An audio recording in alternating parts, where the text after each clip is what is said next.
Welcome to Two Millennials and Mom, where we bring you engaging conversations and respectful disagreement across the social spectrum. Injected with the quirks of everyday life. Curl up as we navigate the complexities of this modern world with all the humor and warmth we can muster. And the occasional gentle ribbing. We're glad you're here. Happy listening. For a long time, I've been pondering something that I think kind of starts to expose who we are as a society. To get to my point, I want to look at what America actually idolizes, because it's not intellect. It doesn't seem to be innovation or contribution. It feels like it's athleticism. We will pay a backup linebacker $8 million a year to ride the bench, but the person who's literally teaching our kids to read can't afford to buy school supplies without hitting up Walmart clearance. To be clear, I am not blaming the athletes. Those who know me know I have no great love of sports, but I do have plenty of respect for those so dedicated to their craft that they are considered the best in the world, regardless of what that craft may be. But there's something really weird about the gap between what we say we value and what we actually pay for. What really stands out to me is how obsessed we are with being entertained. Like everything has to be big and loud and dramatic in order to get our attention. Sports, celebrity, spectacle. But being smart, being thoughtful, heck, even being kind, it's all really quiet. It doesn't come with a walkout song and reel. And because it's quiet, people treat it like it's boring or threatening. And the weird part is, if you try to be informed or ask real questions, suddenly you're too political or taking things too seriously. Like intelligence is somehow embarrassing. We cheer for physical strength, but get uncomfortable around intellectual strength. And that says a lot about what our priorities have turned into. Remember when intellect was respected? Think about Emerson or Whitman or Mark Twain, John Adams, Lincoln. When education, even exposure to European travels, indicated a superior education, when you knew who the good teachers were and being well read mattered. But over the last few decades, we've shifted into this entertainment first society where we idolize celebrity and physicality. Sports took over the schools, over the media, and eventually over our priorities. And somewhere in that shift, we decided that thinkers were optional and athletes were essential. Welcome to Two Millennials and Mom. I'm Callie. I'm Cole. And I'm Mom. So, It's an interesting conversation today. Brawn over brains. Where did this come from, Cal? Us sitting here talking one day before or after we had finished an episode, and one of you mentioned, Cole, I think it was shortly after the draft, and we were talking about the National Spelling Bee and paying all of these athletes all of these supreme amounts of money, and just kind of scratching our heads going, huh? What? And so I kind of started digging in a little bit more as to why. Why? I mean, you guys know me. That's always my question. I want to understand the why. But I was really curious as to, has it always been this way? Has this always been the case that we really do value physical strength over mental strength? Do we really value sheer forces of nature on a playing field versus even in a boardroom? I think it's going to be really interesting 50 years down the line. I mean, because you think about this, we're still talking about people like John Adams and Thomas Jefferson and Lincoln and Mark Twain hundreds of years after they're gone. Do you think that we'll still be talking about Tom LeBron Brady. or Tom Brady even 50 years from now? I We mean, still talk about Babe Ruth. One thing, and it was, I mean, yes, we do still talk about Babe Ruth and Jackie Robinson. So, yeah, I guess. But I don't think it's in the same way. But here's my point. If you think about the men that I mentioned, you think about the men that they were. If you think about Mark Twain or Lincoln, or even John Adams, you think about their not just their intellect, but their contributions to society and what kind of men they were and the culture that they were in. And I don't know if you do that with Babe Ruth and Jackie Robinson or Tom Brady. I mean, maybe 50 years from now, Tom Brady's going to be remembered because he cloned his dog and spent thousands of dollars to do it. Seriously? Yeah. Well, Yeah. that's news for me. Yeah. Oh, yeah. Yeah. Not too long ago, his dog passed away, his family's dog passed away, and remember the sheep that they cloned in Scotland or somewhere? Well, they Yeah. can do that now, and so he had his dog cloned.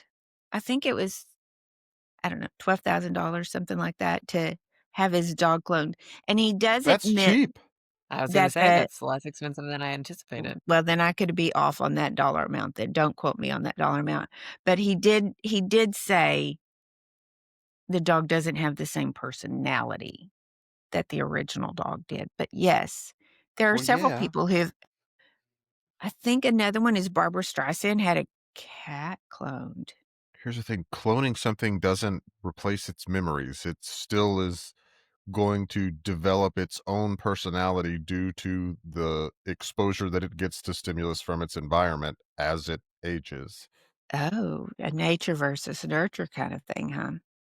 Anyway, maybe since y'all didn't know about it, that will not be what we're talking about with Tom Brady in 50 years. Sorry. No, I definitely did not know that Brady Squirrel. cloned his dog. I'll find this story and y'all can see who else cloned their animals. Yeah, I So, am totally caught off guard. I stumped y'all. I love it. Yeah. You stumped us on Tom Brady and pets. I wasn't Yeah. expecting that one. Didn't have that on my yeah. bingo card. Sorry. Yeah, I mean, and Okay. we're counting down, and that was not on my 2025 bingo card at Yeah. all. Yeah. Though I So, will say, if you guys have not really fast, mom tangented, I get to too. If you have not seen the movie Swan Song, it is absolutely worth watching. Super fascinating and interesting. So it is, oh God, what's his name? It's the guy from the musician from Green Book. Mhm. And he's also in that other weird movie that you guys make fun of me, Leave the World Behind, Mhm. with Ethan Hawke and Julia Roberts. But he plays a man who is dying of cancer. I know that's not your thing, but he plays a man who's dying of cancer in a technologically advanced world. And so he is in the process of cloning himself so that his Oh, family I've can heard about carry this. on with him. It's really, really interesting and fascinating. And that kind of whole thing, like you were just talking about with the dog, it's not really the same. It's not the same dog. It doesn't have the same personality he is struggling with. Like that's the whole premise of the movie, is trying to figure out how the similarities are going to come across, what is naturally transferred based on their brains versus what he has to teach his clone to know about him. It's Okay. fascinating Okay. and beautifully done. Okay. All right. Well, now, Cole, you got a squirrel you want to take? You like to chase? well, I mean, mine's more of just like a question. Do y'all have a hypothesis as to why we have prioritized sports and entertainment over intellectual strength? I don't have an hypothesis about that. I think that we have prioritized it because it's kind of, for lack of a better word, it's sexy. This is something that I could never accomplish or that you could never accomplish. And so now we're going to put it on display. Somebody who has done it so successfully, somebody who has taken and put all of this time and energy into perfecting their craft. That Except falls there, flat We have, yeah, because there, why don't there we are do the people same in, thing for physics then? because I think that it is sexier. if Right, we, but Physically sexier. Six-pack abs and ripped arms are easier to display over a lab coat.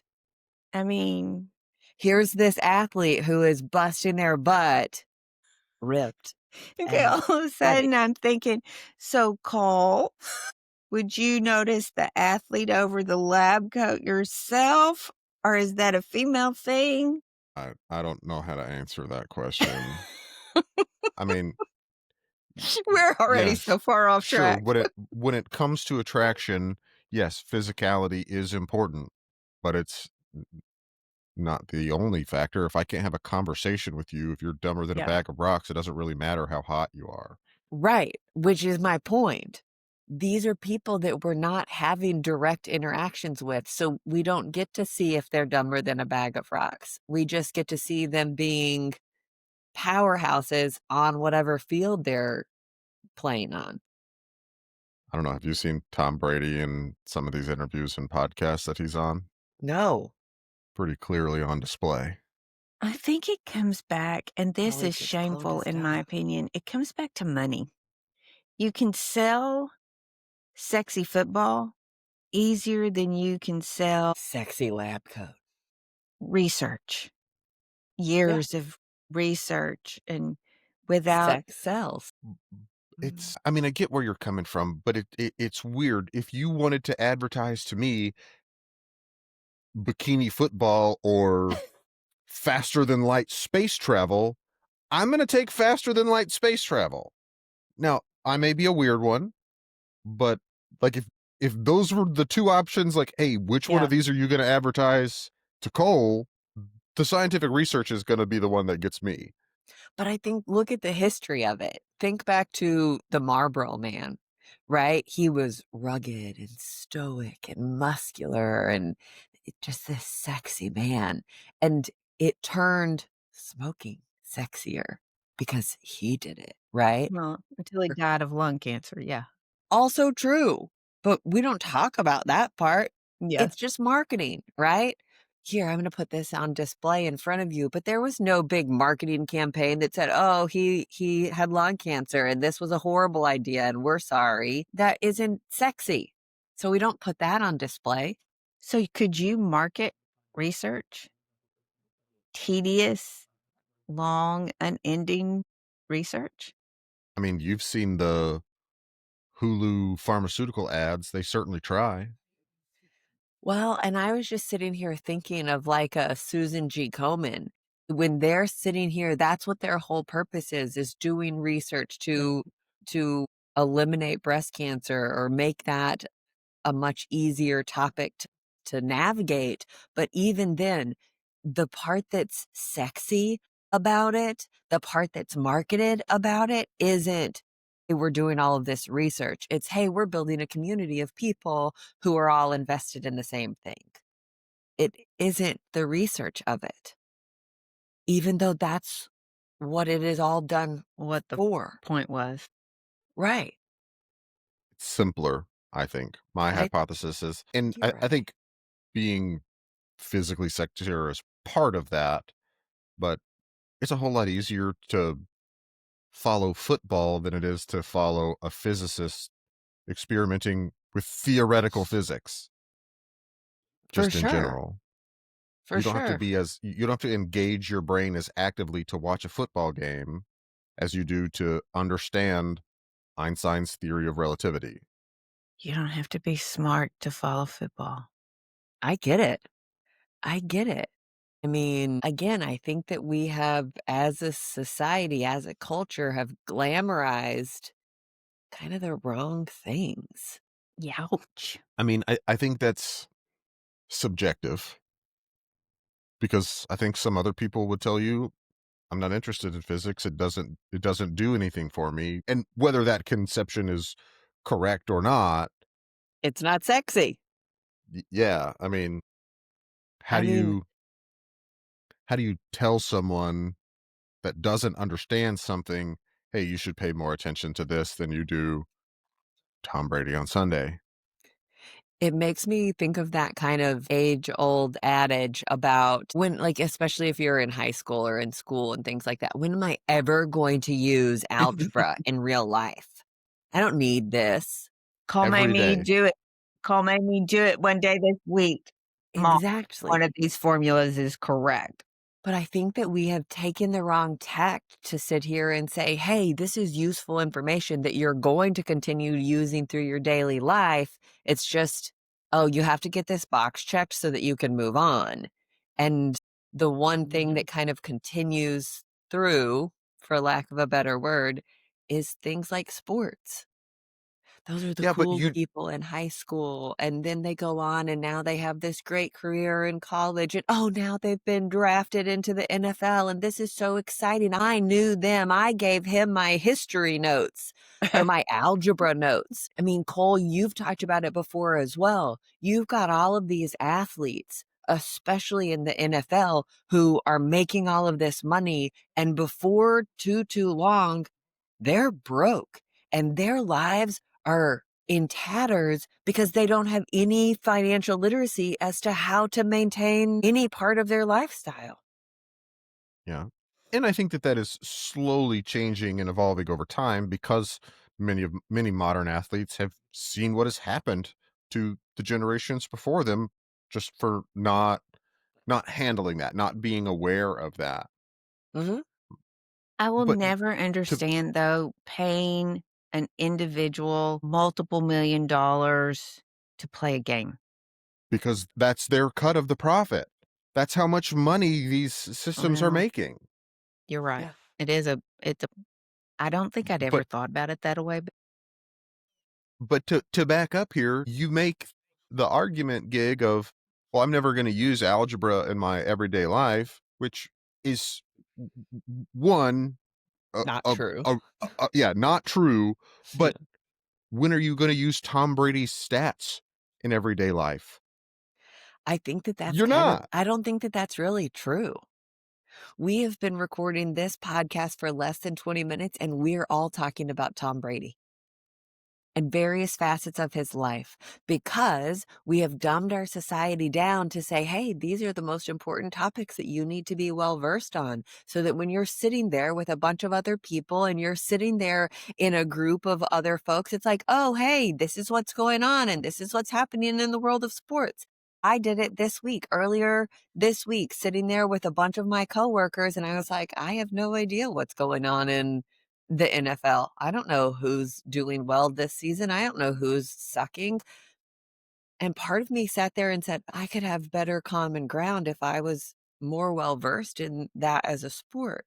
But instead of going and paying attention to people out on various sports teams, I'm sitting here researching about the First Amendment. well, and I'm wondering how much of that is camaraderie. I mean, I think a lot because of it is. when you can support your team and you know that there's an entire city or a region that's gonna tailgate with you versus doing that because, you know Physics is not tribalized. yes, thank you, that's what I was trying to say. I mean, Intellect but is not tribalized. Yeah. yeah, but I think that you've also got these, especially athletes. I'm thinking of Dak Prescott, and I know that Post Malone is a Cowboys fan and he does all kinds of sponsorships and things like that. But Dak Prescott is all of a sudden being put into songs, into pop culture, and we're again proliferating that same narrative. This is what's important. This is what we're talking about. This is where we need to spend our time focusing, even if it's just in something as simple as song lyrics. Interesting. I think it's really telling of what we as a culture have decided to value, and it makes me a little nervous. I mean, Y- go I ahead. I have a bit of a, maybe this is my real tangent here, and I want to preface this a little bit. Do you think it's similar around the world? Like in Europe, do they idolize athletes to the same degree that we do here in the States? I mean, I would suggest it's probably like European footballers, not American footballers. But I mean, in Australia, is there one, just for lack of a better term, goated rugby player or cricket player that everybody knows? I mean, Like so we I know just Michael pulled Jordan up or Tom Brady. I just pulled up the list of the world's highest paid athletes. And in the top 10, only 3 of them are from the United States. Right, because footballers are the highest paid in general for Well, like individual athletes. Wait, top wait. 10: soccer, basketball, Yeah, boxing, footballers, football, soccer, European footballers, basketball, soccer. baseball, soccer, baseball, basketball. Top 10. Yeah, Wait, soccer wait. players and baseball players are the highest paid. Let me go back. You said out of the top 10, only 3 are US? Yep. Cristiano Ronaldo is a soccer player from Portugal. He's the number 1. Steph Curry is a basketball, he's a point guard, I believe, in the United States. Then Tyson Fury is a Fury. boxer from the UK. Fury. What a Yes. great name for a boxer. Yep. Dak Prescott is a Dallas Cowboy. Lionel Messi is a soccer player. LeBron James is a basketball star. I would have told you that the US paid more for their athletes. I mean, and they're on here. I mean, but number 1 is Portugal, 2 is US, 3 is United Kingdom, 4 is US, 5 is Argentina, 6 is US, 7 is Dominican Republic, France, Japan, Ukraine, Spain, Greece. So we think about it this way. If it is a portion of revenue share, what is far and away the most popular sport in the world? Soccer. Soccer. So they're going to get paid the most, more than likely. 3 out of the top 10 are soccer players. What athlete from Ukraine is in the top 10? He's number 11, and it's a boxer. Interesting. But Yeah, this is boxing also is huge too. this is a Forbes article, and so it has it broken down as to their rank, their name, sport, nationality, their total earnings, their on-field earnings, and their off-field earnings, which I thought was really interesting. So, like, for example, Cristiano Ronaldo is his on-field earnings is $225 million. His off-field earnings are only $50 million. Then you've got Steph Curry, who is almost direct flip. He's 56 million on the field and 100 million off the field in various endorsements and sponsorships. Then going back to the UK, his on field, it's a boxer. His on field is 140 million. His off field is 6. Because Wow. Tyson Fury is not really a marketable guy. Why Oh, not? I Look at mean, him. no. He's Well, I not don't. sexy. He's a giant, bald, ogre looking dude. ogre-looking white guy. I don't He's want him not coming for me super. because he would whoop my ass. So, but I mean, sure. I mean, I'm just trying to make an objective observation here. He is not what you would consider classically attractive in a man. So this isn't just about sports. This is about sex and sports. I think it's Well, about perceived value. yeah, I think Callie's right there. It's And what? about perceived value. Hitting hard is part of Tyson Fury's value, but sex appeal is less so. He definitely looks like an elf, like a very large, angry elf. Tell me I'm wrong. Look at this picture. You don't want him coming after you. You better be nice. He's gonna whoop my ass. He doesn't have to come very hard. Like, we know. Here's the thing. Tyson Fury gets plenty of hate on the internet. He doesn't care. Okay. You're safe, Cal. I'm still not trying to talk shit about him. I'm just saying, like, Cole is not incorrect by saying, like, he is not a super Callie, you beautiful said he man. looked like an elf. Look at him.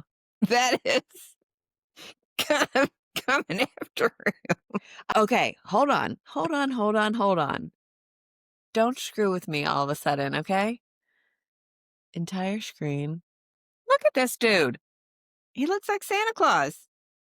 Or a That's leprechaun. actually a very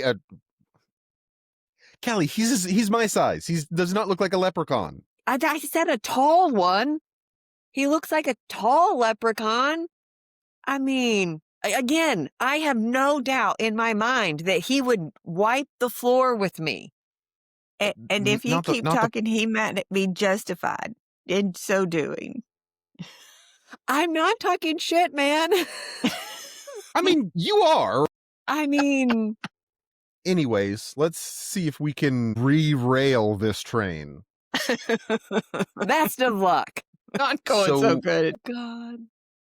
I think as Americans, we probably prioritize or idolize sports players to a separate degree than much of the rest of the world. Not to say that the rest of the world doesn't do it. I just think that we do it more. But we very much, What's your justification for that? For thinking that? we have American football, American baseball, basketball, soccer. We have all of these sports that have extremely high paid players. Golf is probably more global, but you have some American players that are getting paid crazy amounts of money to play golf. Megabucks, yeah. Yeah, Race car drivers. right. In general, I think that we as Americans have a broader spectrum of really highly paid athletes that are idolized by our society. In Argentina, you have what, Messi? Mm. I never really thought about that, but you're probably right. We have a more diverse athletic Makeup. agenda opportunity. Yeah, and I mean, I think in general, we very much idolize that athletic physicality, if you will, and not necessarily just because it's sexy. I think that that's part of it, but I don't think that that's all of it. So I have kind of a separate hypothesis here where, I mean, is this just kind of naturally what our society would tend towards? Because globally speaking, and really since kind of the inception, America has been very much considered by the world a warlike people. I mean, even just American travelers who are traveling around the world are often perceived as warlike, just because we are more confrontational than many other societies as individuals. As a society, we have existed at war for almost the entirety of our nation's existence. It's just something that we do. And so, is that just kind of a natural inclination for us to prioritize people that are perceived as warriors? That's so interesting. Ken Burns says that the American Revolution started a whole new facet. No one had ever had that type of confrontation before. So that's really interesting that you come to that. Well, but then I Maybe. think you also see Americans being stereotyped as friendly people. They talk to everybody going into another country. It is very normal for Americans to kind of forego that country's customs and traditions and bring in their own and say, "Oh, hi, it's so nice to meet you. Let's shake hands. Let me give you a hug. Let me talk to everybody or smile at everybody." And so it kind of is a weird juxtaposition of, hey, we're this war like brute force people who are just super chatty at the same time. See, I think, Callie, that's not just a friendliness. I think that's an arrogance that we just assume everybody is like us and will Get want on to be board. like us. Yeah, and I think that those two actually coincide more than you think, because a lot of times from what I have read, that is, we perceive it as being polite. Mhm. The rest of the world does not. It's perceived as fake. So it's Right. almost political for us. We walk into a room and start talking to strangers because that's what we as a society have been taught You is do. the right thing to do. That's what you do, regardless of how it impacts them or makes them feel, which is Selfish. warlike. Yeah. Yeah. Aggressive. Yeah. Interesting. It is. I mean, but I think, Cole, then you start tying that in with some of our history, even just fairly recent history with the people that we're idealizing on the screen, think John Wayne or Clint Eastwood and these Western cowboys, these heroes. I think I think it's just so fascinating the brusqueness of them, kind of leaning into the same thing that you're saying here. It's the brawn that is makes them so fascinating, not their brains. Yeah, Superman is a genius. Bruce Wayne is a genius, and they're superheroes not because they're extremely intelligent, but because they beat up bad guys. That's what makes them appealing. Do you think I'm thinking back to, oh gosh, Fryer, Roland Fryer, the, Harvard economist. I'm thinking back to that interview that we watched of his here several weeks, months ago now, him talking about growing up in his household and in his immediate community and being a thinker. Being intelligent was not what his immediate community prioritized, and so he had to I remember him talking about going to these dinner parties and things, like, when he got to Harvard, and they're talking in Latin, and he's like, "What the hell are these people doing? Like, why is anybody like, I don't understand." I'm just thinking about how that intelligence can come across as very elitist, as very not relatable. And that was self-imposed. I mean, Yeah. he was talking about they did that to exclude you. Right. And so that's an interesting facet to come here. So it's not just are we glamorizing bronze, but has intellectualism Been gate actually kept. yes. And Siloed itself intentionally. yes. Yeah, the snobbiness of it all. We're better than you. Let me look down my nose at you. Yeah. That's an interesting facet here. Do you think, just curious, do you think if we had had, like, I'm thinking, Mom, don't laugh at me. I'm thinking of like old Doris Day films and things like that where you're watching this woman be kind of the hero of her own story and being more thoughtful and educated and interesting. If we had had more of those over these Westerns kind of thing where we're prioritizing more interesting people and education versus rough 'em Well, up cowboys, what would America's kind of national hero archetype look like? yeah. Well, I mean, I but question whether a woman could really fill that role. Could there have been a Jane Wayne? Interesting. Because society doesn't really want a woman to Succeed. be smart. I don't know if I could go there with you. In historically, sure, but now I don't know if I agree as much because I mean there are lots of female protagonists that I mean think about Scarlett Johansson as the Black Widow.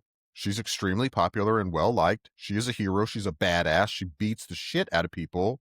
That's what she does. Think of Yeah. Jennifer Lawrence in the Mockingbird movies, Hunger Games. Hunger Games movies. Thank you. I mean, she fits that kind of archetypal hero role very much so. And she Angelina has, Jolie.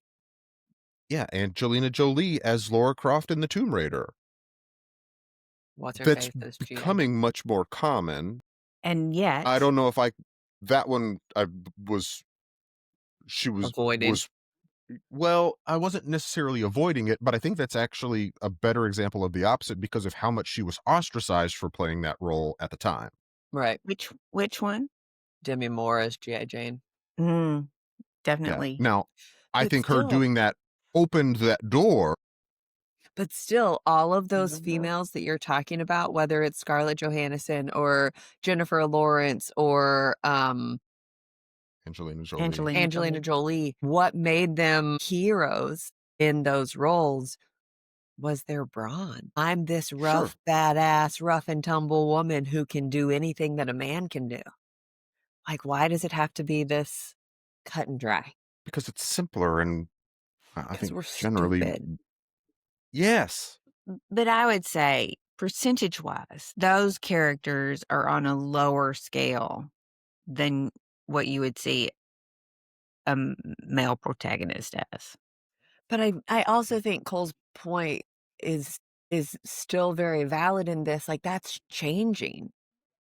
I think that we are seeing more strong female protagonists today than have ever been the case in history. And yet, this is gonna get me in trouble.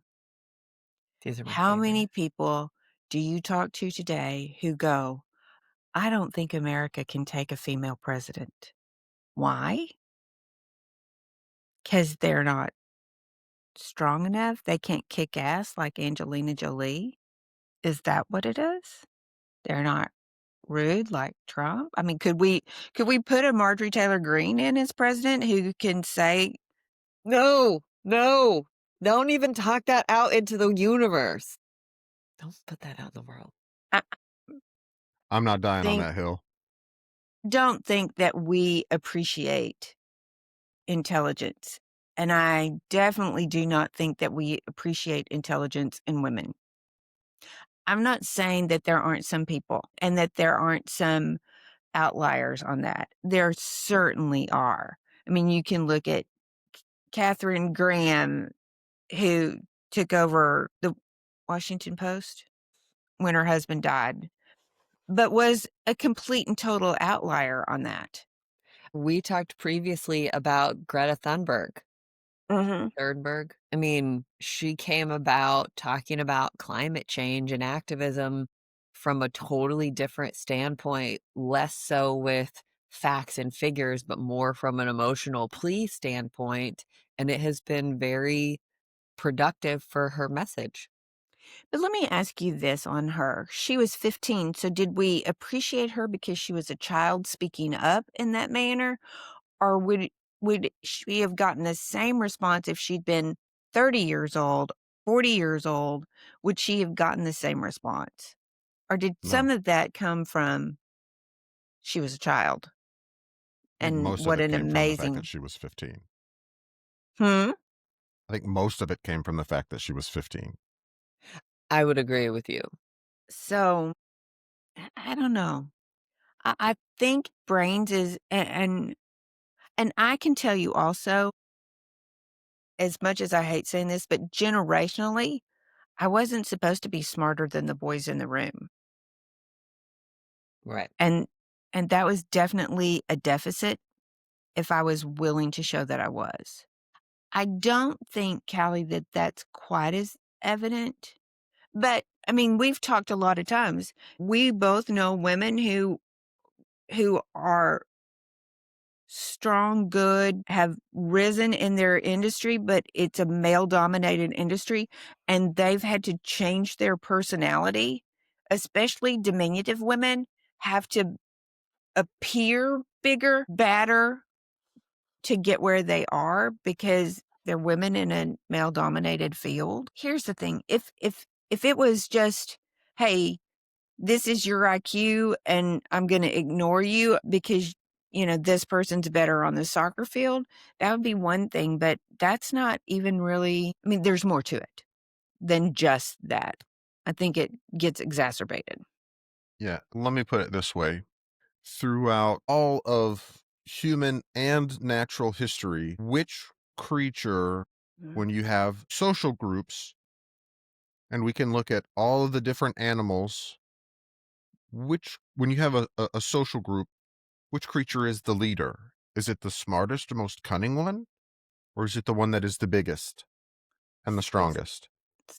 the stronger one, the dominant one. Physical resilience in a physical world has to be prioritized, biologically speaking. That's true. And that's not to say that intelligence isn't important. I think that, well, I hope that as humanity advances, because completely different tangent, I think that we are moving away from biology as a species. I don't think it will be much longer in the grand scheme of things until we are no longer biological creatures, but technological ones. So I think we are moving away from that. And once you become a mechanical being, physicality is modifiable. Hmm. So at that point, I think Carries less weight. different characteristics will be prioritized, intelligence being among them. But I think that I think it is biologically ingrained in us to prioritize and idolize physicality still.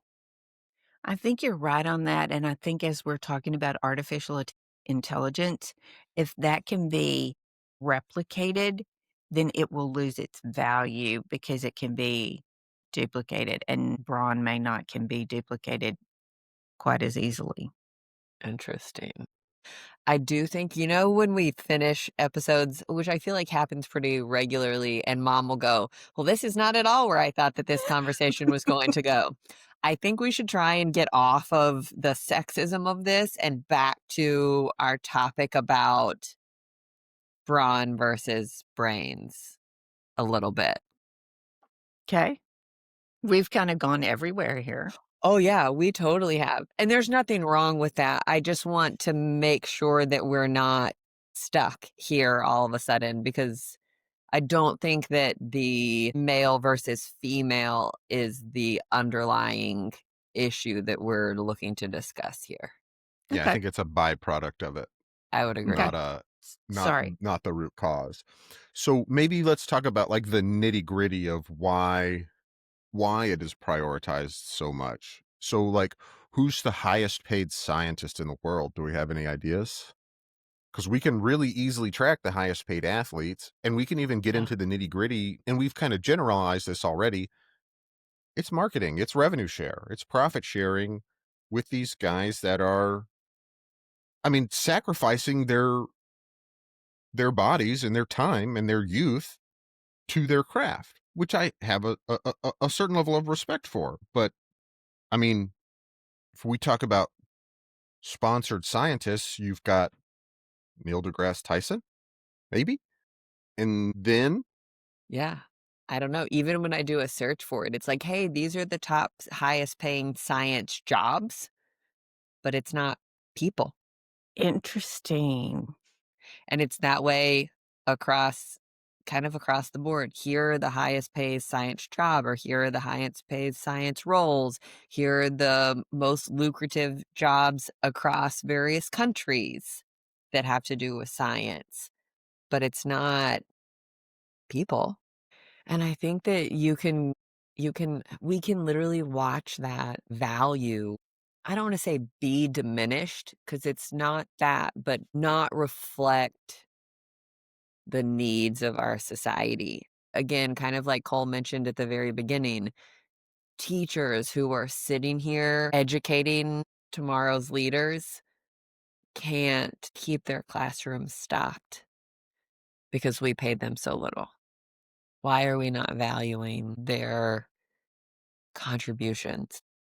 okay, my brain's turning here, and I think a lot of this goes back to like you mentioned earlier, gig sex sells, and I think it's a whole lot harder to like watching scientific research is going to be at such like maybe if you could distill it down into just the breakthroughs, but all of the stuff that happens between the breakthroughs Mhm. is going to be a lot slower than a football game, let's be honest.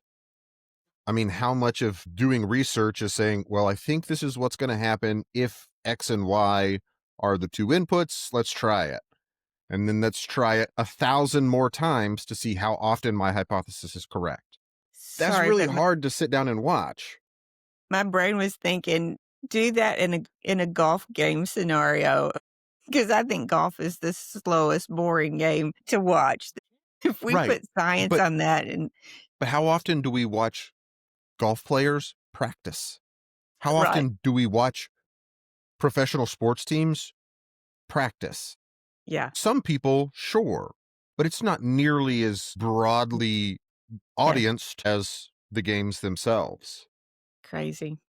Yeah, so it It's doesn't have the it's just profit, it doesn't have the sex, it doesn't have the allure.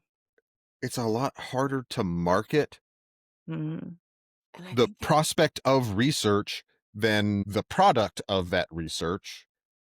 yeah. Whereas sports, the product is playing the sport. Interesting.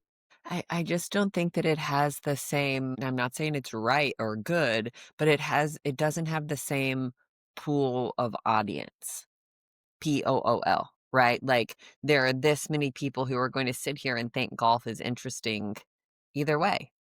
And I don't think that you have as large of a pool of people to say, and they think it's interesting because of the trajectory of the ball with this much downforce and this much gravity and all of these things. Like, let's actually get down into the nitty gritty of why the golf ball has 183 dimples in the ball. I mean, like all of these goofy things, The physics of the it. physics of it all. Yes.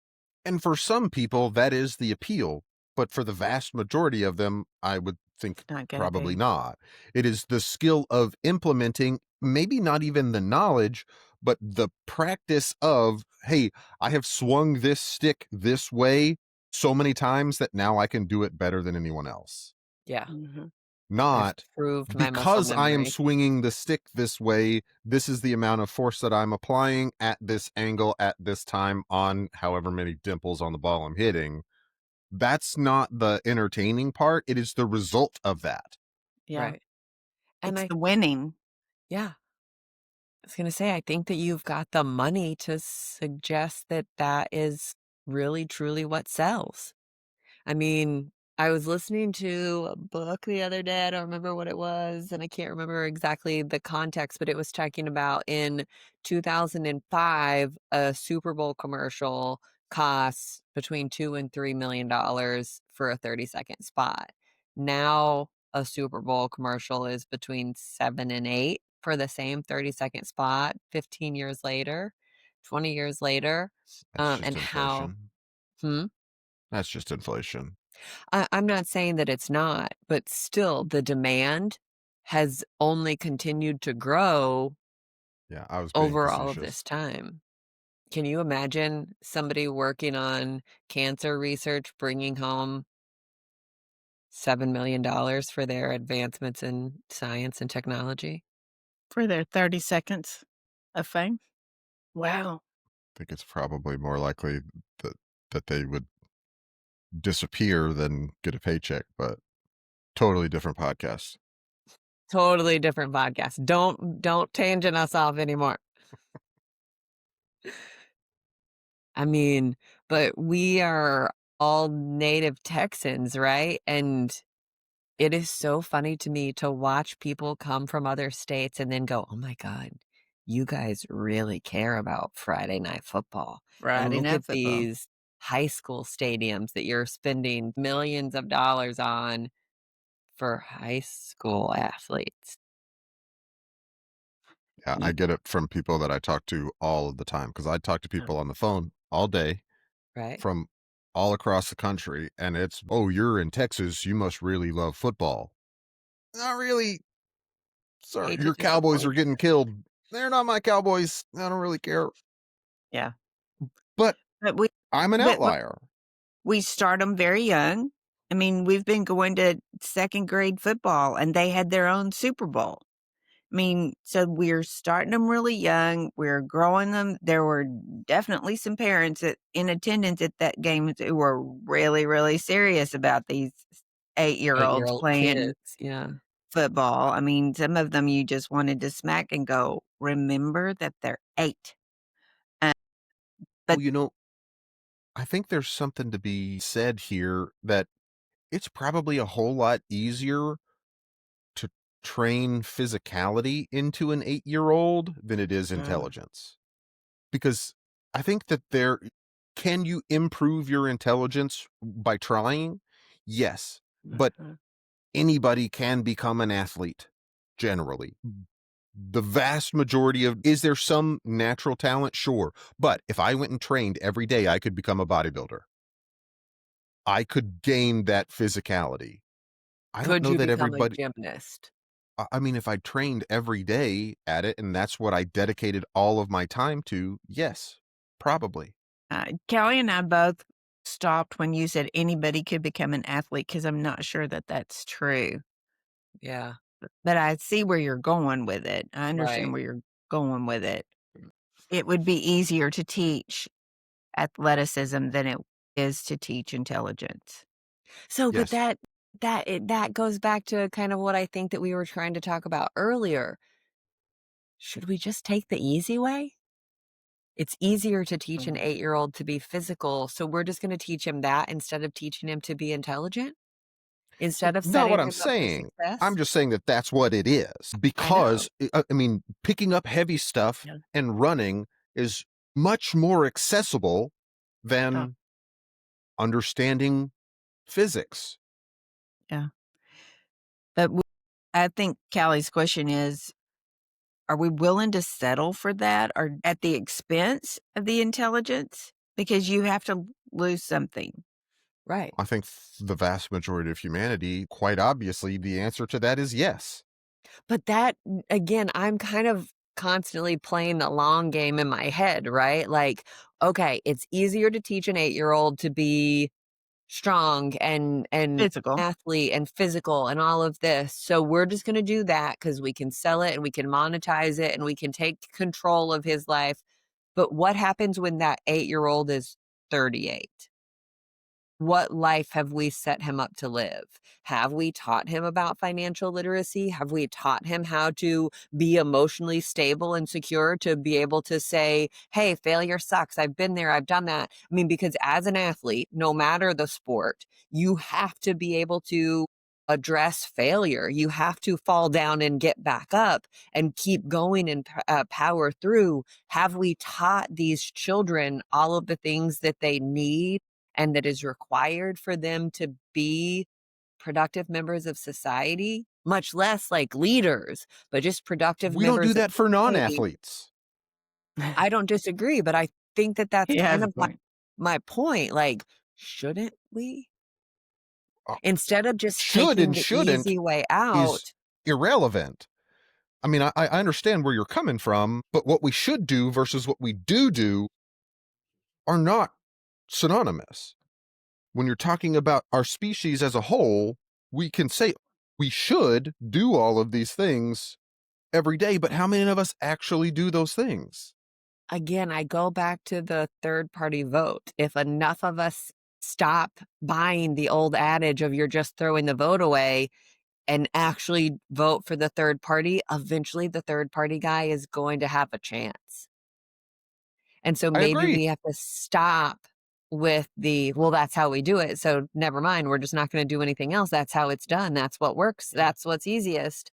Maybe we should stop giving into the easy way and start digging into the best way by stopping valuing athletics over intelligence, by lessening the value of athletics over intelligence. Are How do you increasing. sell that? Well, I think that you sell that via marketing. I think that you sell that. I mean, you guys, how many times, Cole, you're really good at this. How many times have you sent mom and I a link to a various podcast saying, "Hey, this is a really interesting conversation. Hey, this is really fascinating. Go listen to this." I think that you do a really good job at that, and there are several. Mom got on to me this week for sitting there listening to one of them going, "Oh my god, I'm a moron. I have no idea what is going on in the world. Like, I have no idea what these people are talking about. I don't know all of these terms." It was a Diary of a CEO podcast that you had sent, and I'm just going, "Oh my god, this is so fascinating." But also, I don't know what 90% of they're talking about is. Like, it was a lot. Let me have this, okay? I mean, it was a lot, but it was so helpful and so fascinating to be part of that conversation, even just as a fly on the wall. And so I think that you're already doing that. When is the last time that you sent us a sports highlight reel? Right. But again, how many times have we addressed it on this podcast that I would generally be considered an outlier? I am not Yeah. the normal. I'm not the You may usual. not be But the normal, but but she's you're, saying if more people would adopt the way that you do things, that yeah. we could bring intelligence to the forefront. I understand that. How do you get them to adopt it? How do you make me not the outlier? How do you make me the norm? Just by saying more people should be like Cole doesn't make that change. How do you actually make the change? How do you make people adopt that? I think we keep having conversations. I think we continue sharing intelligence amongst ourselves and not putting such an emphasis on sports. You know, Cole, you can make fun of me about Cole is not a sports guy and Cole doesn't value sports the same way, but especially out of the three of us, that has not always been the case. I was much more of a sports person here several years ago than either of you were. And B, I think that you were today more involved in various aspects of sports than any of the rest of us are. Either of us are. And I don't think that there's anything wrong with that, but I think that you do a really good job of balancing it. Look, I'm going to have some camaraderie playing what's that called? Fantasy Fantasy. And football with my buddies and with my friends or whatever, even though I'm not totally in that world. Why are you laughing at me?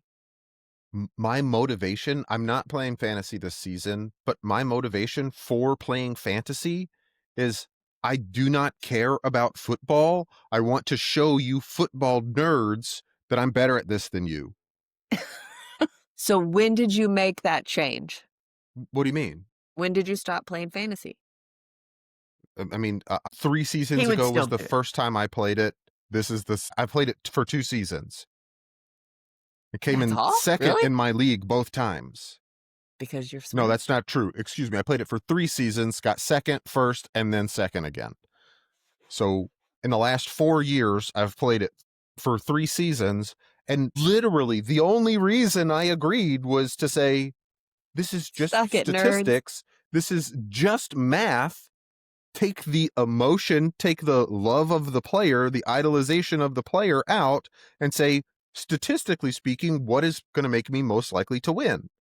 And I Take think that that. that's the whole point. That is fantastic. You were taking and balancing the brawn with the brains. I don't think that there's anything wrong with that. I think it's really cool. I get that you're not doing it this season. Okay, fine. But how do we make people more like Cole?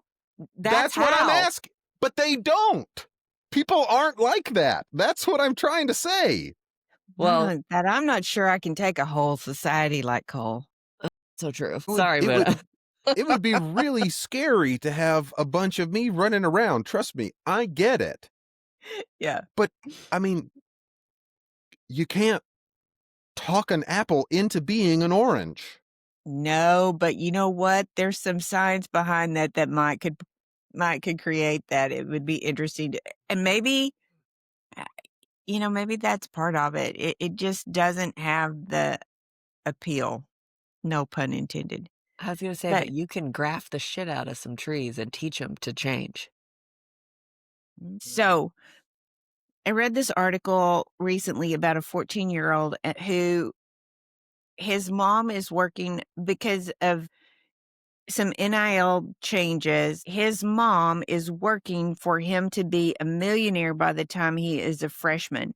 And he is getting enough attention and request that it looks very likely. And so we were talking about how a young 14-year-old even deserves to be to get this kind of money back behind them based on their ath athletic prowess. And it was really interesting because this So kid didn't even wanna play football. what if that same kid developed a cure for cancer? Does he deserve to get paid? Yes, but he won't. He'll get paid because he's an athlete. He won't get paid because he's a scientist. So if he's an athlete, he doesn't deserve to get paid for the effort that he's putting in. But if he was a scientist and developed a cure for cancer, he does deserve to get paid, but he won't. So what is he bringing to society? What is his contribution that he is getting paid for? What is Tom Brady's? The profit. Entertainment value. It's the profit. What do you mean it's the profit? It's like Cole said earlier, it's their share of the profit. If he can bring to the sport, something for people to watch, something for people to pay for, it's his share of the profit. I mean, look at Texas. How do Texas schools, particularly high schools, source a ton of their funding through their athletics Oh my programs. gosh.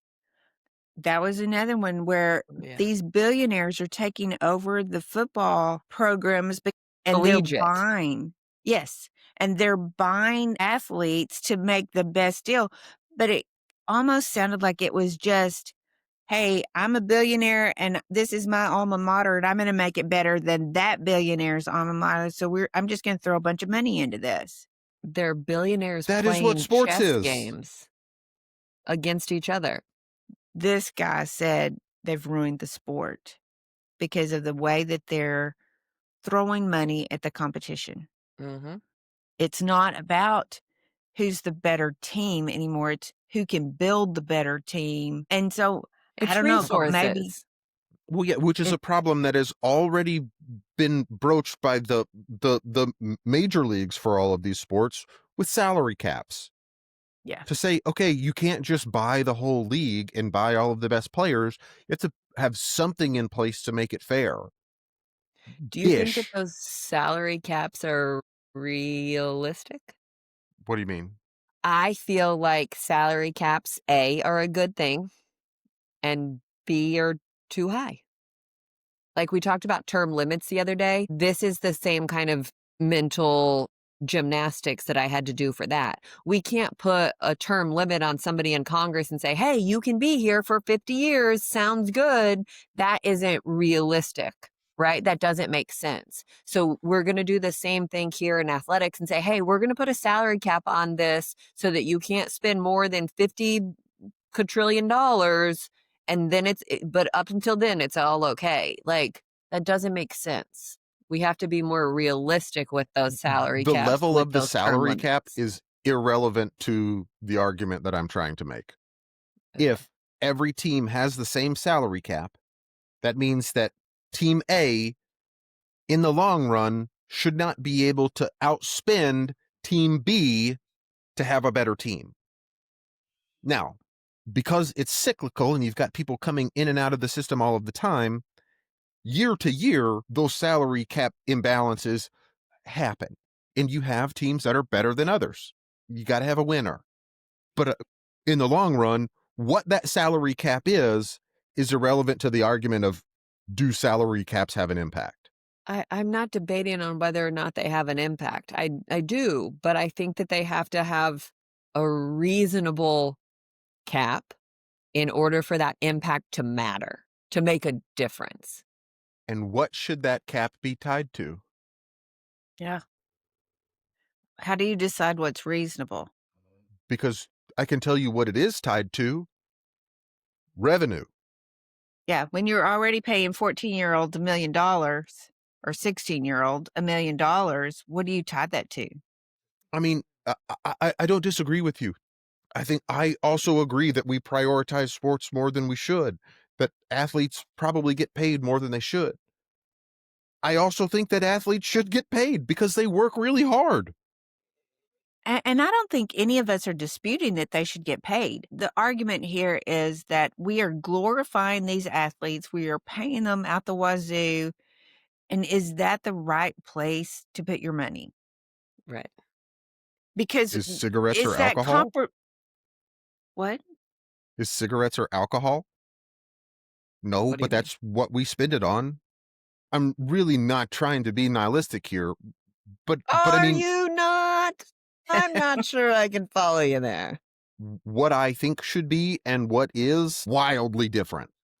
Agreed. But I think that that's the purpose, at least for me in my brain, of having conversations like this. You're not wrong in that what should be and what is are totally different things. I think, again, my perspective, my intention with having conversations like this are to encourage a different approach. Do I think that the whoever is the commissioner of the NFL is going to come and listen to our podcast and be like, "Oh, Callie wants the world to be different, so I'm going to change everything." Yeah. No, that's not at all what I'm saying. But I do think that my intention is to spark some thought provocation, Provoking. thought provocation. Thank you. My point is to spark some thought provocation that gets a little bit of those wheels turning amongst us traction. that we can eventually, and I don't think that that traction is going to start immediately, but I certainly hope that it does start a conversation. You know, we had a conversation, the 3 of us had a conversation about social media and, "Hey, we're spending too much time on it," and, "Hey, are we addicted?" And Cole, you and I both confessed the next week, every single time we got on social media, we thought, "Oh god, should I be on this right now? Oh god, am I on this again?" That's all that my purpose of this conversation is. Oh god, are we really sitting here prioritizing football again? The process of all of these athletes getting CTE and being blobs for the rest of their life so that I can be entertained for the next couple of hours? Is that really where I wanna put my value? No, but again, in this, I believe you and I are outliers. And I think that statistically it is improbable to turn the average into the outlier. Is it impossible? No, but I think it's unlikely.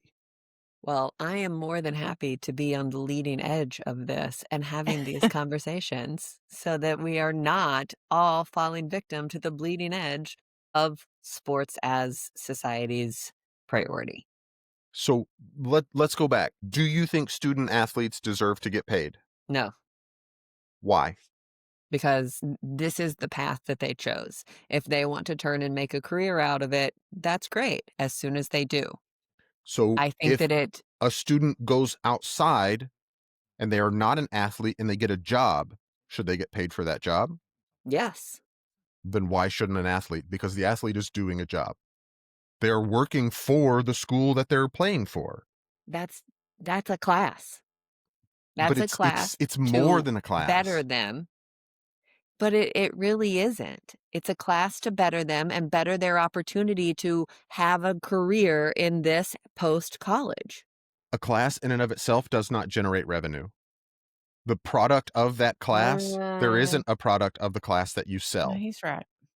If I am a doctorate candidate, a collegiate doctorate candidate, and I, for my thesis or whatever, come up with a product, and that product is now marketed by the school, do I get a cut? Should I get a cut of that revenue? Because I developed the product.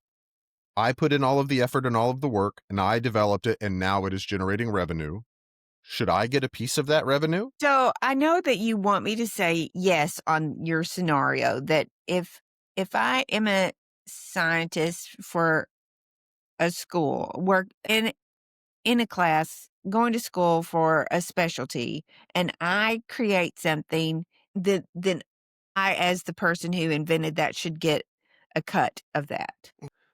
I mean, to me personally, I think you take a should get second. all of it. So, but here in reality, if someone is in a research program in a college and that results in a product, who owns the product? Is it the I don't person, the know. student who developed it, or the school? It depends. Generally, it is the person who developed it, or both. So what you're saying, you're relating this that if I'm the athlete and I create revenue for the school, then I should get Yes. a piece of the revenue. If I am the product, I need to get some of the revenue generated by the product. So why are we not paying middle school athletes? We are. We are. Well, We haven't been previously, we're but we are allowing them now. to be paid. We're allowing them to be paid in by other means, endorsements. I don't. Okay, gosh. I mean, that's such a hard one because if you say, okay, you're the football player and you're contributing to the team success, which is contributing to the donations that the college is receiving, so you should receive some benefit from that, financial benefit from that.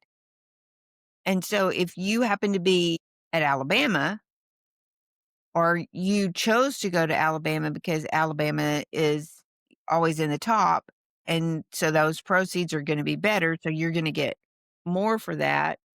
That's what scholarships used to be.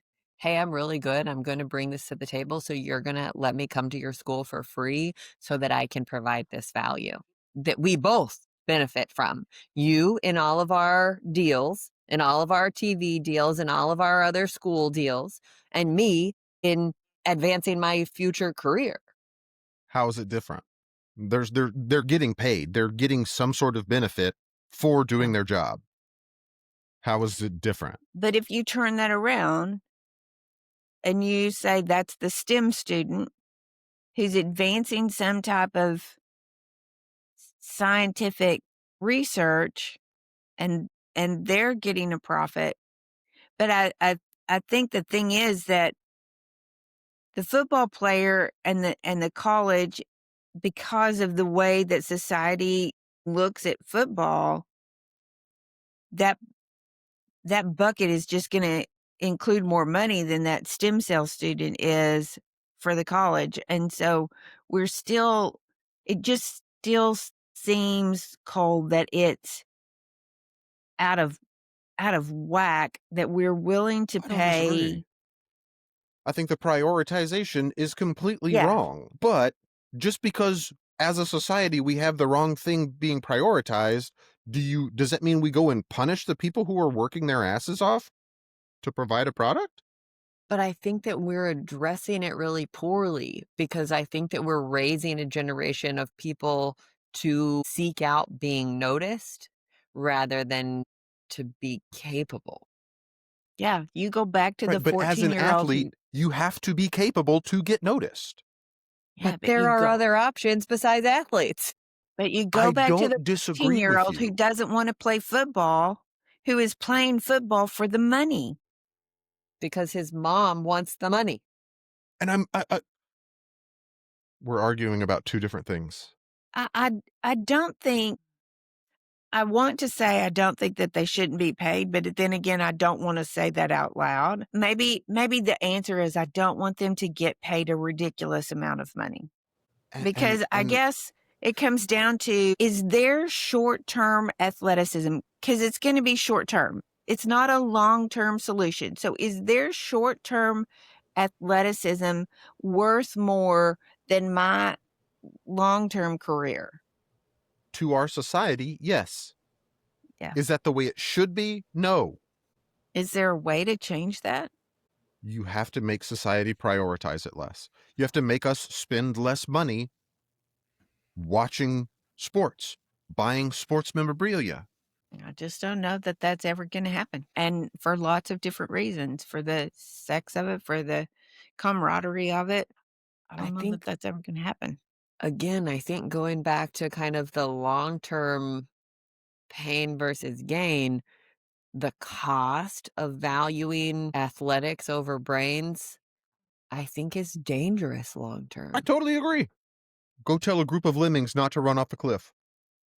I, That's what the stopper lemming is for. And it only takes one. Y'all are showing your age now. So where do we go from here? I mean, is there a way to bump intelligence up? I think Callie's right. I think you have to find a way to market it. I don't know how to make physics sexy. I think it's a whole lot easier to market football than it is cancer research. Yeah. I don't know how, but I mean, that's the only feasible way to change that prioritization is to market it Yeah. different. I just feel like, Cole, do you remember that movie Idiocracy? I feel like that's where we're headed. 100%. I completely agree. And I feel like if we don't do something about it, we're going to be This sitting is here nihilistic. prioritizing. I am concerned that we cannot avoid it You're because I real see us depressing. creeping closer to it tough. I don't know what to tell you. I am not a blow sunshine and rainbows kind of guy. This is true. I agree with what you're saying. I I just don't know how to achieve it. Well, and I think that that's the part that I get frustrated with. I understand that you don't know how to achieve it, but I feel like you're kind of making the case as to why we just can't do anything about it, so just throw your hands up and call it a day. Mm. You know what I mean? But it does look exhausting and it does look, futile. It does feel that way. So I understand some of that stance. But And I'm again, sitting we here have to looking at start the 2 of somewhere. you and Cole going, "Yeah, that ain't nothing that can be done." And you as the optimist going, "There has to be something that can be done." And so Here's what I see. I see you over here banging your head against the wall, saying, "Come on, Cole, if you bang your head with me, we'll get through this."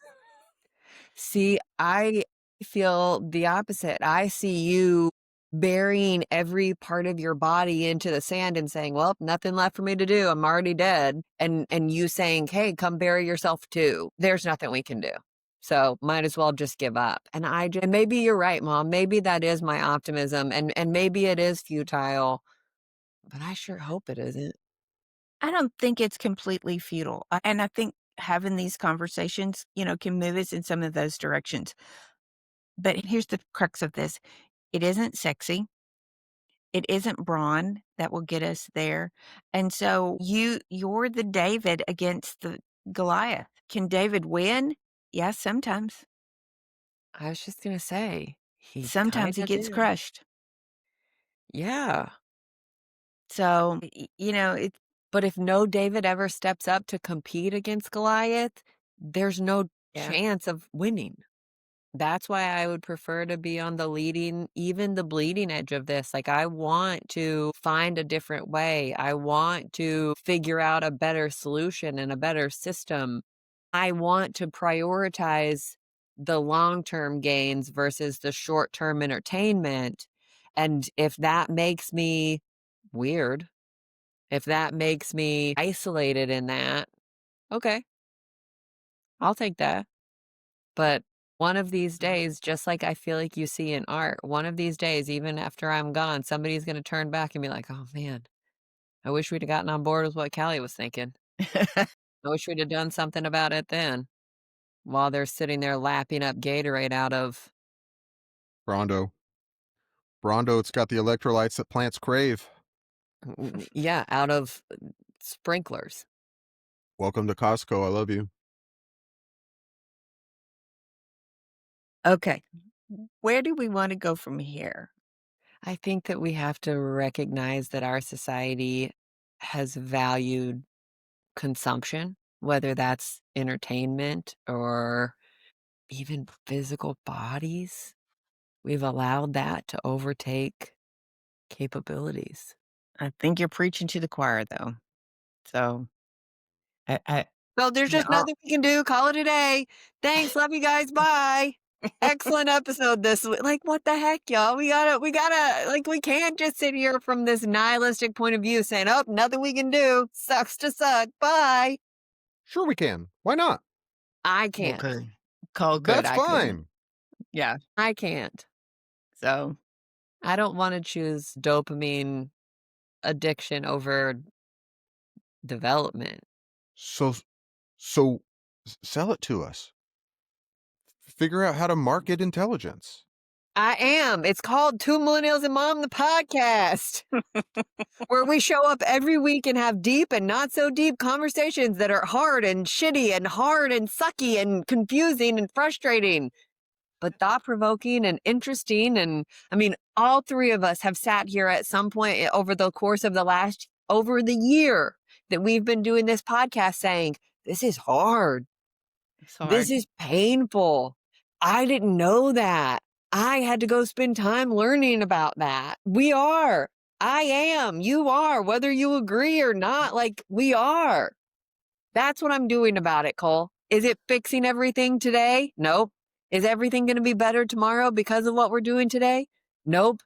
Is it better than just sitting back, throwing my hands up, going, well, there's nothing to be done here. Nice knowing you. Yeah, I think it is.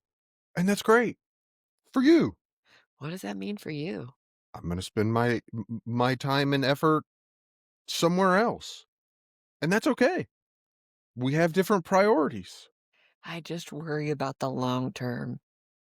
If we stop prioritizing intelligence and maintain the prioritization of performers, I think that that's choosing the short-term gain, the instant gratification over the long-term productivity. I agree. But it's what we've done for forever and we've made it this far. And And look where we freaking are. This sucks. I started to say, I think until it gets I it's mean, kinda like until you hit the bottom, Yeah, and guys, what does is the it as rock bad as bottom living look through the like? plague? Is it as bad as being a slave building the pyramids? We did leave through the plague. It was called COVID. You're missing my point. I think we have some responsibility ourselves to do that. I think that maybe we start addressing who our heroes really look like and being verbal about that and recognizing them and not being thoughtless Yeah, about who we admire. yeah, and being vocal about that. Mhm. And I think that, again, Cole, I think that you do a really good job at this. Hey, guys, go listen to this really, really interesting, fascinating, thought-provoking conversation that was had by so and so. You sent me 2 this week, one of which I just am still reeling from how much I enjoyed, and one that I swear, Callie, when you talked about it making you feel like a moron and I got on to you about it, then I sat down and listened to it and Felt like a moron? I was like, "Okay, I don't know that I'm smart enough to listen to this one." Uh-huh. But I couldn't not because it Uh, was so fascinating and I felt like it stretched me in my brain. And I think, again, Cole, I think that you do such a I good think job that's of another that. problem with this is that we're scared of feeling stupid. So as a Oh. species, if something makes us feel stupid, instead of saying, let me continue to dive into this until I don't feel stupid, I just say, I'm too stupid for this and move on. I'm going to go And watch that was my football. argument to mom. I feel like a moron and I'm going to keep going. I am going to continue digging into this. It's okay for me to feel like a moron. And I did. I absolutely did. I still do in specific aspects of that topic, in that it was a conversation about the purpose of life from all of these different perspectives, whether you're theologically driven and motivated or an atheist or a psychiatrist, like all of these different perspectives of people saying, hey, this is or isn't the purpose of life. And so I did, in many ways, I felt like a moron. But instead of saying, oh, well, this is too hard to learn, never mind, I buckled up and dug in and said, oh, let's keep talking about this. Let me feel like a moron. That's okay. And let me go learn. yeah. And so I think How that do you sell that perspective? How do you make everyone else feel like that? Think that way. by not having conversations like you saying, oh, well, totally fruitless, never mind. But I think that it's encouraging those conversations. And that's why I'm trying to come back to you saying, look, Cole, you're already doing this. Don't shit Yeah. on it now. But here, I can do it all day long. How do I make other people do it? Because You I've been doing it. Yeah. I mean, you want mass appeal, and immediately. it may not be mass appeal. It may be one person at a time Yeah. or 2. And I think that that was the whole conversation that they were talking about, the purpose of life. You don't have to have this big, huge legacy that is so visible and everybody by textbook definition can look at you and say, oh, she had a productive life. You changed one person's life. You made an impact on one person, and that was enough.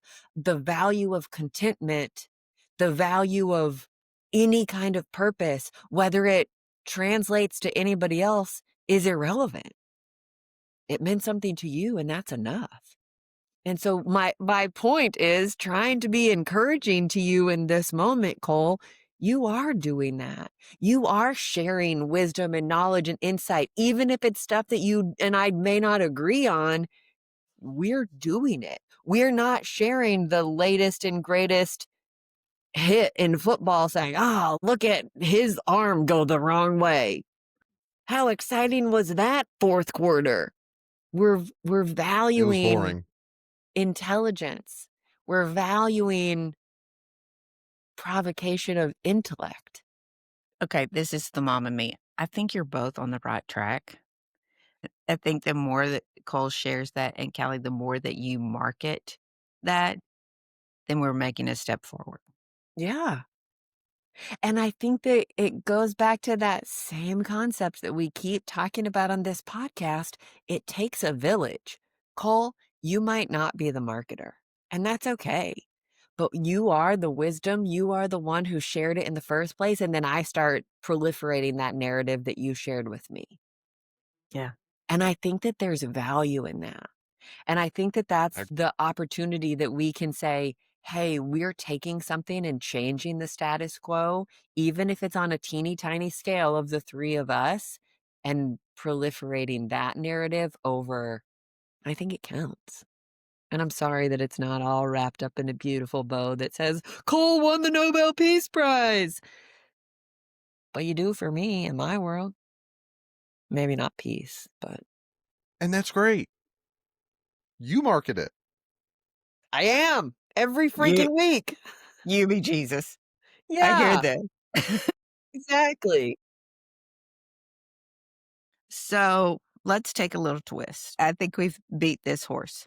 Let's take a little twist and think about what the world would be like if it were different. What if academics was the moneymaker? So if Jeopardy got 3 hours every Sunday instead of the Football. NFL, I mean, I'm down. That sounds great. I mean, but it leads you to a question of what could we accomplish if we had a more significant focus on academics? Yeah, and in high school, I participated in an academic decathlon, just a series of 10 different academic events that you put a team together, all UIL regulated, I guess, and some of the most fun I ever had. I mean, it was fantastic, and it was great for me. And if we could get the same kind of attention to events like that as you can for football, I think that would be fantastic. Because I was just sitting here thinking, I don't think I ever went to any of your competitions in that. I only went to like one, but we met every week But my to my practice point is, as a mom, maybe I do remember going to watch you play football, but I don't remember going to watch you compete with your brain. And because it was so, on a Tuesday during the day and you had to go to work. Whereas if I but played football, again, it was on a Friday night. if it was reversed, And we valued the brain part of it and put that on Friday night instead of the brawn, yeah, I would it get more agree. buy-in? it would be so Probably. interesting to see We'd have a what bunch of America would debaters look like. instead of a bunch of meatheads. Don't be mean. I'm not being mean. Meathead is not a derogatory term.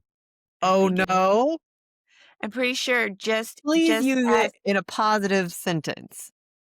I would love to hear it. I can tell you Archie Bunker did not mean it in a positive sense when that's what he called his son-in-law. Stifle, stifle. It would just be very interesting. I mean, it would even be funny to see trash talk between academics. Can you imagine what that would sound It's like or called what that would Twitter. look like?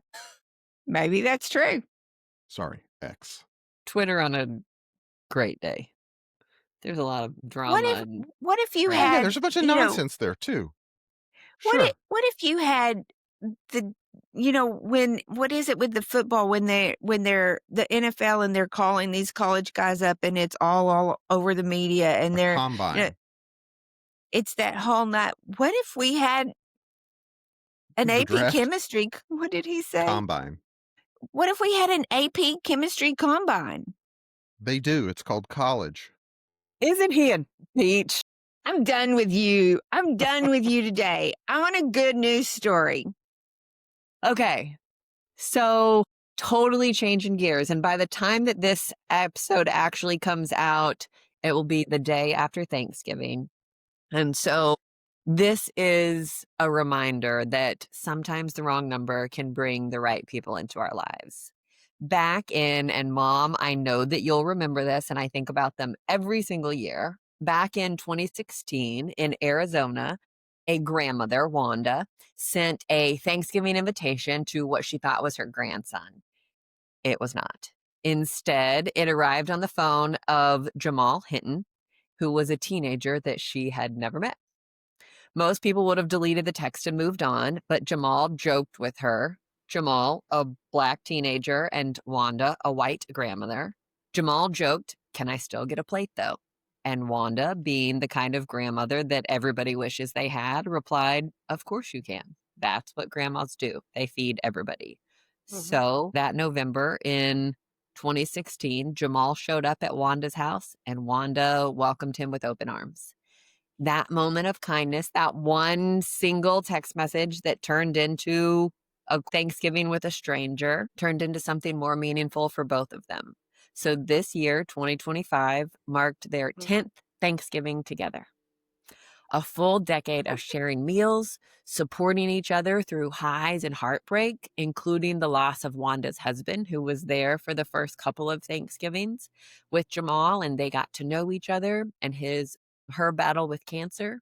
Mhm. Jamal has gotten married and worked through college, and they have turned into this sweet little family, all because of a mistaken text message 10 years ago. So, what started as a mistake became a tradition for them and their families. He has welcomed his now wife into his new family, his adopted family, because of this mistake. And so, what started as strangers became a bond that neither of them expected, but both of them values and didn't realize that they need, and a reminder that chosen family can come from the most unexpected places, even a wrong number that changes your world. And I think So that it's just so exciting and fun because, like I said, I remember this story ages ago mhm. and the picture that he sent of him, the selfie that he sent. He's like, "I don't think that this is who you meant for this to go to, lady." And she was like, "Okay, come on anyway." And think about them every year. I And how they're admire them both so much because the story could have gone so totally different. But the fact that he thought it was funny and the fact that she said, "Come on, Yep. that's what I do. Come on." And that he was brave enough to do that. And Cole, that's the story that we have to apply to the rest of it.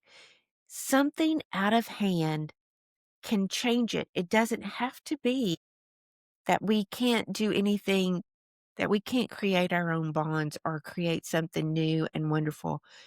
There's an opportunity there, and we just have to be the ones brave enough to say, "Come on, I'll feed you. It doesn't matter what you look like or who you are. Come on, I'll feed you." You And can be part of him that saying, family. "I'm gonna go." So now I saw an interview with the two of them. Thanksgiving month, November is their busiest because you've got all of these news outlets and researchers and or writers reaching out to them saying, "Hey, are you doing it again this year? Are you doing it?" And they talk about how November is their busiest month where they get to spend as little time talking as they do in any other Mm. month of the year because they have become this family and they don't get to talk about their regular lives and what's going on with them because they're so busy being interviewed by all of these different outlets and media people that are invested in their story. And so the rest of the months of the year are the ones that matter and mean the most to them because it's where they actually show up for each other, like I said, through cancer, through loss, through celebration, because they've chosen to be family. I just think it's super cool. I can't believe it was 10 years ago, but I'm shocked that it's been 10 years, but I championed them. yes, 2 little moments in time that changed history. It's a text pretty cool messages. story. Yeah. I mean, Good talk story. about a purpose that wasn't really on the Mhm. table for either of them that they made and invented and fostered. I love it. So, happy Thanksgiving. Happy Invite a Thanksgiving. stranger. Love you guys. Love You y'all. too.